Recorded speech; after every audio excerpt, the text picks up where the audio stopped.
સુરત જિલ્લામાં જે રીતે ગઈકાલથી ધોધમાર વરસાદ વરસી રહ્યો છે, સુરત જિલ્લા સહિત ઉપરવાસમાં પણ ખૂબ વરસાદ વરસ્યો છે અને સુરત જિલ્લાના ઉપરવાસમાં આવેલા વાલિયા તાલુકો, નેત્રંગ તાલુકો તેમજ જે પિંગોટ અને બલદેવા ડેમ છે તેમાંથી પુષ્કળ પાણીની આવક છે તે કીમ નદીમાં થઈ છે અને કીમ નદી હાલ છે તે રૌદ્ર સ્વરૂપ છે તે ધારણ કર્યું છે। ખાસ કરીને હાલ આપણે છે તે માંગરોળ તાલુકાના પાલોદ ગામની સીમમાં છે અને પાલોદ ગામની સીમમાં આવેલો આ જીઆઈડીસી વિસ્તાર છે, જ્યાં ફેક્ટરીની અંદર કેટલાક લોકો ફસાયા હોવાની માહિતી છે તે પ્રશાસનને મળી હતી। ખાસ કરીને પ્રશાસન દ્વારા એસડીઆરએફની ટીમ જે છે તેને છે તે અહીં રેસ્ક્યુ માટે મોકલવામાં આવી છે અને હાલ છે તે રેસ્ક્યુની કામગીરી છે તે ચાલી રહી છે। ખાસ કરીને આ દ્રશ્યોમાં જે રીતે જોઈ શકાય છે કે આજે મુખ્ય રસ્તો છે તેની પરથી નદી વહેતી હોય તેવા દ્રશ્યો હાલ છે તે સામે આવ્યા છે। ખાસ કરીને જે પાલોદ પીઆઈ છે અમિરાજસિંહ રાણા છે તેઓ પણ હાલ છે તે રેસ્ક્યુની કામગીરીમાં જોડાયા છે। સીધો તેમની સાથે ચર્ચાનો પ્રયાસ કર્યો। સાહેબ, શું મેસેજ મળ્યા છે અને કેટલા લોકો ફસાયા છે?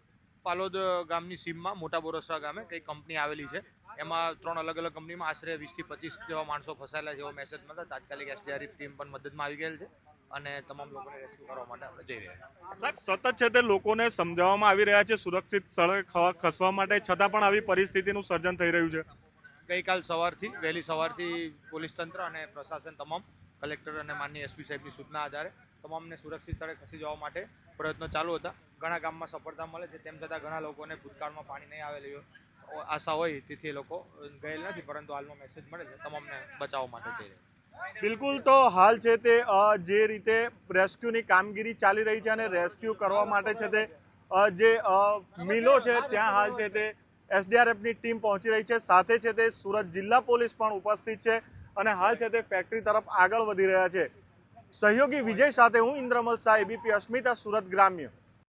પાલોદ જીઆઈડીસીના દ્રશ્યો પણ આપ એબીપી અસ્મિતાની સ્ક્રીન પર જોઈ રહ્યા છો કે જ્યાં જમીન ત્યાં જળની સ્થિતિ જોવા મળી રહી છે। દર વર્ષે પાલોદની આ જ પ્રકારની સ્થિતિ હોય છે।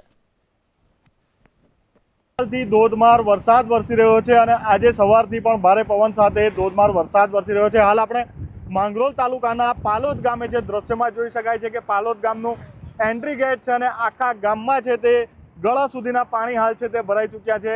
જે આજુબાજુના ઘરો છે, દ્રશ્યોમાં જે રીતે જોઈ શકાય છે કે આજુબાજુના જે ઘરો છે તેમાં પણ અડધા ઘર ડૂબી જાય એટલા હાલ છે તે પાણી ભરાઈ ચૂક્યા છે। ખાસ કરીને જે ઉપરવાસના વરસાદના પાણી જે કીમ નદીને અંદર આવ્યા છે અને કીમ નદી છે તે કહી શકાય કે હાલ ગાંડી તૂર થઈ છે, ત્યારે ખૂબ જ ભયાનક દ્રશ્યો છે તે સામે આવી રહ્યા છે અને આ છે તે કીમ નદીનો કહેર હોય તેવું હાલ છે તે લાગી રહ્યું છે। ખાસ કરીને ખૂબ જ વિકટ પરિસ્થિતિ હાલ છે તે માંગરોળ તાલુકો છે તે કહી શકાય કે ભોગવી રહ્યો છે।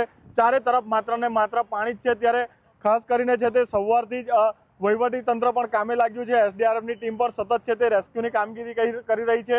જિલ્લા પ્રશાસન છે, પોલીસ છે, તે પણ સવારથી છે તે રેસ્ક્યુની કામગીરી કરી રહી છે, ત્યારે હાલ છે તે સુરત જિલ્લાની પરિસ્થિતિ ખૂબ જ વિકટ થઈ છે। ખાસ કરીને આપણી સાથે અહીં ગ્રામજનો ઉપસ્થિત છે, તેમની સાથે સીધો ચર્ચા કરવાનો પ્રયાસ કરીશું। જી, શું નામ છે આપનું? મારું નામ અઝર શેખ છે। જી અઝરભાઈ, કેટલો વરસાદ અને ગામમાં કેટલું પાણી? ગામમાં તમે જોઈ શકો છો ખાસું 5-5 ફૂટ પાણી ભરેલું છે અને આદિવાસીઓના બધા ઘરોના અંદર પાણી છે ને મસ્જિદ ફળિયામાં બી પાણી છે। આ સાઈડ શું કે પંચાયત ફળિયામાં બી બહુ જ પાણી છે અમારે। કેટલો વરસાદ વરસી રહ્યો છે? હવે 2 દિવસથી ગઈકાલનો વરસાદ ચાલુ છે, એક ધારી વરસાદ તો બંધ થયો નથી। સ્થળાંતર કોઈને સુરક્ષિત સ્થળે ખસેડવામાં આવ્યા છે? આ બધાને સુરક્ષિત સ્થળે ખસેડા છે અને એ લોકોનું ભોજનનું બી બંદોબસ્ત અમારા મનસુરભાઈ અને મુસ્તાકભાઈ તરફથી કરવામાં આવ્યું છે અને બહુ સારી રીતે કર્યું છે બધું। બિલકુલ, મનસુરભાઈ આપણી સાથે છે। મનસુરભાઈ, શું પરિસ્થિતિ, કેટલો વરસાદ? ખાસો વરસાદ ચાલુ રહ્યો છે અને આજે 2 દિવસથી વરસાદ ચાલુ છે। પૂરના વધીને પાણી આખા ગામમાં ફરી વળ્યું છે પાણી। છેલ્લા કેટલા વર્ષ પછી આટલા પાણી આવ્યા? કમસે કમ 94માં આવેલું, તે પછી હમણાં આવ્યું છે।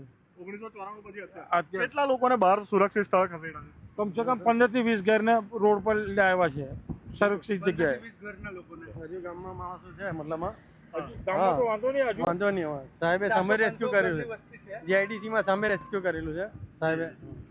બિલકુલ, તો હાલ છે તે રેસ્ક્યુની પણ કામગીરી ચાલી રહી છે અને ગામના જે લોકો છે, સ્થાનિકો છે, તે લોકો પણ મદદ આવ્યા છે। ખાસ કરીને કેમેરામેનને કહીશ કે દ્રશ્યો બતાવે જે રીતે નીચાણવાળા ઘરના લોકો હતા તે લોકોને હાલ છે તે આ તરફ છે તે રોડની ઉપર સુરક્ષિત સ્થળે છે તે ખસેડી લેવામાં આવ્યા છે અને રોડ પર જ જે ટેમ્પા છે તેને મંડપ બનાવી દેવામાં આવ્યા છે। ખાસ કરીને તમામ લોકો માટે સ્થાનિકોએ ભોજનની પણ અહીંયા વ્યવસ્થા કરી છે, પાણીની વ્યવસ્થા કરી છે અને જેટલી મદદ થઈ પડે તેટલી વ્યવસ્થા કરવામાં આવી છે। અને ખાસ કરીને જે મૂંગા જાનવરો છે, ગાય છે, ભેંસ છે, બકરીઓ છે, તેમને પણ હાલ છે તે પાણીમાંથી બહાર કાઢી લેવામાં આવ્યા છે અને તમામ લોકોને હાલ છે તે રેસ્ક્યુ કરી લેવામાં આવ્યા છે.